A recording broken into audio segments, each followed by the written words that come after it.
तो हेलो दोस्तों, कैसे उम्मीद करते हैं बहुत अच्छे होंगे। आज करने वाले इस वाले कपड़े का जो मकान बना हुआ है, ये घर जो बना हुआ है, इस कपड़े वाले घर में एसी लगाना है मुझे। यहाँ पे लगाना हमारे लिए टफ हो जाएगा। पहले कैसे लगा उसको हम चेक करेंगे। जब निकालेंगे इस एसी को तब जाके हम चेक कर सकते हैं बिल्कुल ईजी तरीके। बात करें इस एसी को हम निकाल क्यों रहे, इस एसी को निकालने का रीजन यही है कि इसका कंप्रेसर पंपिंग नहीं कर रहा था, पंपिंग वीक हो गया था, पीसीबी भी फॉल्टी हो गया था। अगर पंपिंग नहीं करता तो इस कंडीशन में ये होता है कंप्रेसर चेंज करते हैं, लेकिन यहाँ पे पूरे का पूरे एसी हम चेंज करें तो देख सकते हैं ये वाला वो एसी, क्योंकि यहाँ पे जो सेकंड हैंड एसी है तो उसी को हम लगा देंगे। तो इसको अच्छे से क्लीन कर करके दूसरा वाले एसी को लगा देंगे। तो सबसे पहले इसको खोलते हैं। अभी खोलने के बाद हमें मालूम पड़ेगा कि यहाँ पे किस तरीके से हम एसी को इंस्टॉल कर सकते हैं, क्योंकि जब हम दूसरे एसी को देख रहे हैं जो एसी हमें यहाँ पे लगाना है तो उसका मॉडल कुछ और है, कुछ और तरीके से दिखता है। सेम टू सेम प्लेट में नहीं लगा सकते, सेम टू सेम पोजीशन में नहीं लगा सकते। उसके लिए पोजीशन भी चेंज करना पड़ेगा, तब जाके वो एसी लगेगा। उसका साइज डिफरेंट है और इसका साइज डिफरेंट है। तो इसमें सबसे पहले तो ये दो प्रॉब्लम हो चुका है कि साइज का डिफरेंस है, और यहाँ पे जो फ्लेयर नट देख रहे हैं तो दोनों का साइज मैच नहीं कर रहा। तो इसकी वजह से हमें पाइप में ब्रीजिंग भी मारना पड़ेगा, क्योंकि जो हम अभी यहाँ पे से फ्लेयर खोल रहे थे ये 3/4 का है, और यहाँ पे जो देख रहे हैं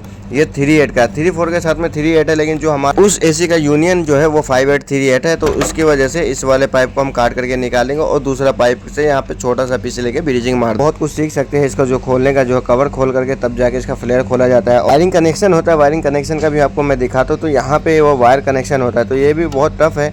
पहले पूरा कवर खोलिए, उसके बाद से वायर कनेक्शन के लिए आपको ये वाला बॉक्स खोलना पड़ेगा, तभी जाके आप वायर का ये निकाल सकते हैं। तो देख सकते हैं तो बिल्कुल आसान तरीके से हमने खोल दिया है, लेकिन ये टफ होता है। पूरा कवर निकालो, कवर निकालने के बाद कोई भी काम को करो। तो हमने पूरा उतार दिया एसी को। यहाँ पे ये वाला एसी रखा हुआ है, ये भी पुराना एसी सर्विस कर करके आया हुआ है, तो पुराना ही है, लेकिन इसको हम लगाते हैं। तो इसको देख सबसे पहले इसको अच्छे तरीके से चेक करेंगे ये चल रहा है नहीं चल रहा है। नीचे ही चेक कर लेंगे, क्योंकि लगाने के बाद अगर से कोई प्रॉब्लम आता है तो बाद में दिक्कत हो जाएगा। हम नीचे रख करके हम चालू करके चेक कर चुके हैं। अब हमें क्या करना है, इसमें प्लेट में मार्किंग करना है, इसका फ्लेयर कहाँ पे बनेगा और प्लेट कैसे हैंग होगा, ये सारा चीज हम यहाँ पे देख लेंगे। और सेंटर हम निकाल लेते हैं। सेंटर निकालने का रीजन ये है कि जहाँ पे एसी लगाना है तो मैंने आपको प्लेट दिखाया था, वहाँ पे एक बोर्ड लगा हुआ है, बोर्ड के ऊपर ही प्लेट लगाना है। तो हमें सेंटर से लगाना पड़ेगा, क्योंकि सेंटर से इधर उधर होगा तो वो बाद में एसी सही से लग नहीं पाएगा। तो ये काम बहुत ही आसान होता है। अगर हम जब भी सेंटर निकाल लेते हैं तो हमें फ्लेयर का भी मालूम पड़ जाता है। हम दोनों चीज मार्किंग कर लेते हैं। यहाँ पे दोनों साइड से ज्यादा है, इसके वजह से इस तरीके से हम पहले मार्किंग कर लेते हैं। ठीक है, तो इसके बाद क्या बताएंगे कि इसको लेकर चलेंगे, प्लेट लगाएंगे, प्लेट लगाने के बाद एसी हैंग करेंगे और पूरा का पूरा डिटेल से इसमें बताएंगे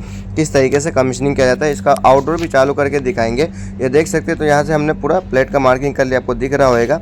तो यही है मेन मार्किंग ये है। और इसके बाद से आपको लेकर चलते हैं बोर्ड के पास, जहाँ हमें लगा ये वाला वो प्लाई बोर्ड है। इस प्लाई बोर्ड पे हमने लगा दिया है, प्लेट भी लगा दिया, मार्किंग भी कर दिया है। अब क्या करेंगे, इसको सीधा सीधा टाइट करना पड़ेगा, क्योंकि यहाँ पे हम ब्लैक स्क्रू का यूज कर रहे हैं। यहाँ पे ढील मारने का भी टेंशन नहीं है, बिल्कुल आसान तरीके से कुछ इस तरीके से आप भी इसको टाइट कर सकते हैं, बिल्कुल ईजी है। यहाँ पे सिर्फ हमें मार्किंग इस बात का किया था कि हमारा जो प्लेट है वो स्लोप में लगे। स्लोप इस एसी को चाहिए, क्योंकि ये उल्टा है। ये जो हमने देखा है तो ये बहुत ही पुराना एसी है, और पुराना एसी होने की वजह से इसमें हम जानबूझ के थोड़ा सा स्लोप डाल दिए। अब इस एसी का एक चीज़ और मैं बता रहा हूँ, यहाँ पे देख रहे हैं 3/8 का कहाँ पे है और 5/8 का कहाँ पे। तो इतना बड़ा गैप है, तकरीबन 8 इंच का गैप है इसके ब्रास में। जो यूनियन होता है ना, वो यूनियन में 8 इंच का गैप है। तो उसको भी कवर करने के लिए हमें पाइप को अच्छे से सेट करना पड़ेगा, तब जाके ये सेट हुआ है। मैं इंडोर फिटिंग करने के बाद मैं आपको दिखाता हूँ। एक कहाँ है और एक कहाँ है, देख सकते हैं। एक इधर कॉर्नर पे, एक ये सेंटर में। तो जो दो अलग अलग तरीके से है, इसकी वजह से और भी ज़्यादा टफ हो गया था इस काम को करने के लिए। हमें टाइम भी लगा।